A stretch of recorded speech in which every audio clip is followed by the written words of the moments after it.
Las autoridades avanzan en la investigación por el homicidio de Celeste, la niña de 3 años que fue brutalmente asesinada. La Fiscalía anunció que imputará a su padrastro. Conocimos nuevos detalles de este caso.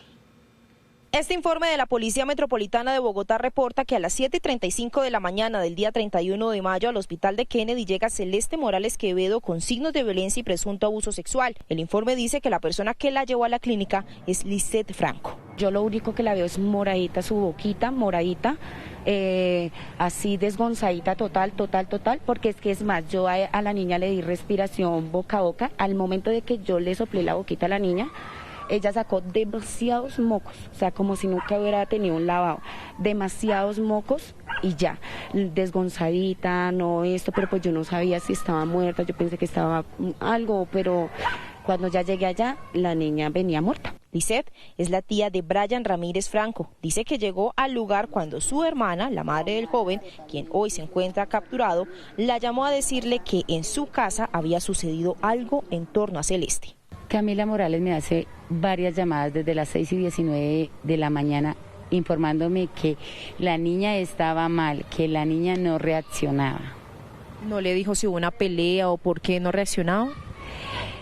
Ella me dice que ella le había pegado un bofetón a la niña en el cual la niña botó un poquito de sangre en la colchoneta, porque en la colchoneta se encontraba un poquito de sangre. Ella me dice que no me dice a mí, le dice a mi madre, que era la que se encontraba en el momento en la casa. Añade que en su casa vivía Brian, la madre de Celeste y sus hijas hace una semana, y que lo sucedido habría ocurrido en la habitación donde se hospedaban. Estas versiones son materia de investigación junto con las dadas por la familia de la mamá de Celeste, quienes aseguran que la madre de la menor es víctima en lo sucedido. Él mató a mi sobrina, él la mató, porque mi sobrina ya lo dijo, y ella me lo dijo a mí cómo la mató.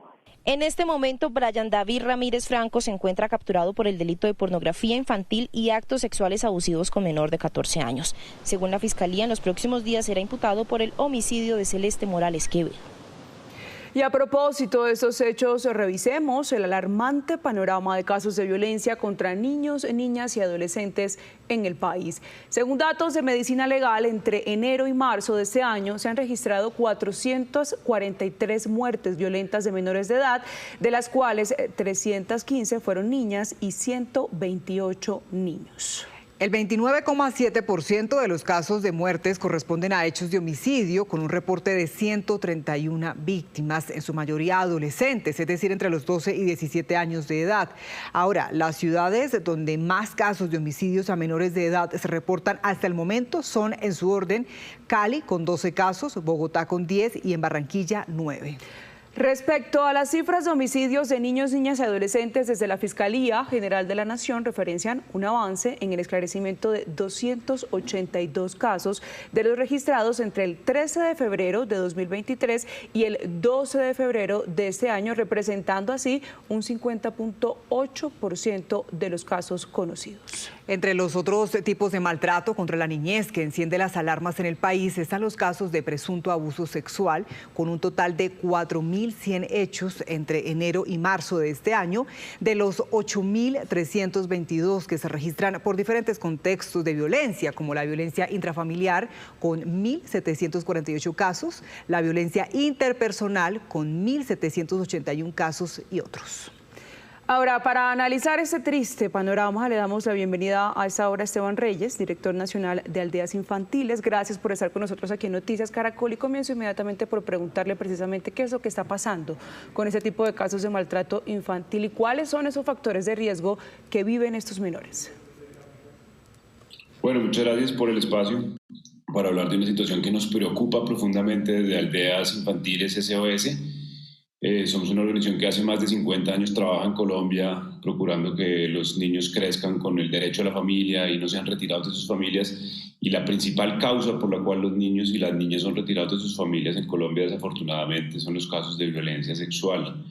Desde hace muchos años alertamos de esta situación, no es algo nuevo, desafortunadamente es algo donde creemos que en Colombia se debe adquirir un compromiso mucho más fuerte, tanto de la sociedad civil como del Estado, en términos de ser intolerantes frente a toda forma de maltrato contra los niños. Nosotros en Aldeas hemos promovido varias iniciativas legislativas Dos de ellas quisiera resaltarlas acá. La ley 2889 contra el castigo físico, que es una ley que prohíbe el uso del castigo físico como forma de pedagogía, que muchas veces se percibe, o como forma de trato en el ámbito doméstico. Muchas veces el castigo físico, la tolerancia hacia estas formas, deriva en formas de maltrato que van creciendo y que terminan generando hechos absolutamente inaceptables y absolutamente violentos. Pero el hecho de que no haya una cultura de intolerancia frente a la violencia es un factor de alto riesgo que permite que se presenten estas circunstancias. Otra ley que quisiera destacar, ley 2205 del año 2022, que le obliga a la Fiscalía General de la Nación a crear una unidad especial de investigación para los delitos contra niños, niñas y adolescentes. Porque tal vez, a juicio nuestro, el principal factor de riesgo que existe en Colombia para los niños, niñas y adolescentes es, por un lado, la cultura tolerante y, por otro lado, la impunidad reinante frente a los delitos ante los menores, que es de más del 90%. Y hablando, director, de esos factores en común, le quiero preguntar específicamente por esos contextos o ambientes que están viviendo esos niños, niñas, adolescentes maltratados y víctimas de homicidios.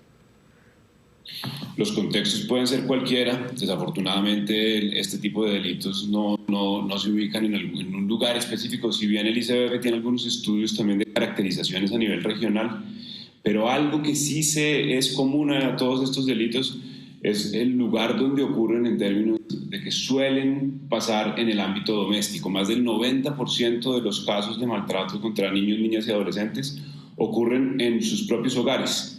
Tal vez el factor común es unos escenarios familiares de alto riesgo, en donde es difícil también la intervención de las autoridades y los demás, y donde desde Aldeas Infantiles consideramos que se deben establecer mecanismos a nivel comunitario para acompañar a las familias, supervisar lo que sucede allí, pero sobre todo para fortalecer las pautas de crianza en padres y madres de manera que estas situaciones no se presenten. Ya usted nos adelantaba algo, pero precisamente vamos a detenernos en esa cifra que también preocupa, y es de impunidad en los casos de homicidios contra menores, cuando vemos, por ejemplo, que más del 40% no han sido resueltos en un año. ¿Qué opina de esto? Sí, y eso que los delitos de homicidio quizás son los que tienen mayor trazabilidad y los que más se activan. Los demás delitos contra menores, como mencionaba antes, la impunidad llega a índices del 90%. De todas maneras, más del 50% de impunidad en los homicidios contra menores es inaceptable. En muchos casos no existen las herramientas y en algunos la voluntad política para realizar investigaciones. Por eso creemos que este adelanto que generó la ley 2205 de crear una unidad especial de investigación para los delitos es muy necesario, porque no son las mismas formas de investigar las que se presentan cuando se trata de menores, la recolección de las pruebas, los testimonios. Hay una cantidad de cosas que requieren un tratamiento especial de la justicia para que los niños, niñas y adolescentes puedan acceder a ella en condiciones igualitarias.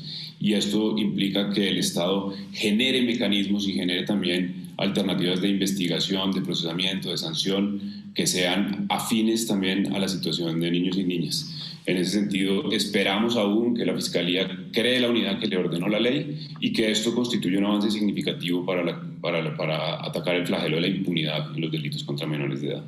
Acaba de tocar un punto con el que nos gustaría cerrar esta conversación, director. ¿Qué se debe hacer en Colombia? Ya usted nos mencionaba también algunas leyes que trabajan justamente en esa protección y prevención, pero uno diría, ¿es suficiente realmente o qué medidas entonces se necesitan? Quiero aprovechar para contarle aquí a todos los televidentes que en el mes de noviembre se va a realizar en Bogotá la primera conferencia interministerial de eliminación de la violencia contra niños y niñas.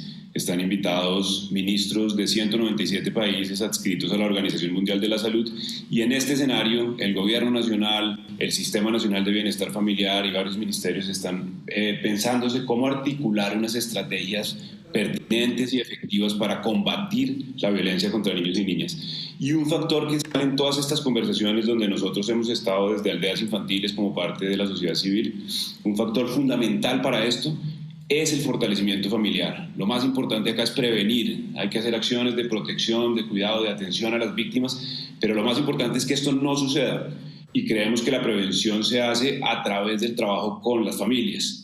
En ese sentido, las principales estrategias que puede adelantar un país, y que lo vemos también en otras experiencias de otros países, es invertir recursos para generar procesos de fortalecimiento a las familias y a las comunidades procurando que cada ámbito familiar sea un lugar seguro donde todo niño y niña pueda crecer con amor, con respeto y con seguridad. Fortalecimiento de las familias, un punto clave. A Esteban Reyes, director nacional de Aldeas Infantiles, nuevamente gracias por estar con nosotros y por su análisis. Muchas gracias.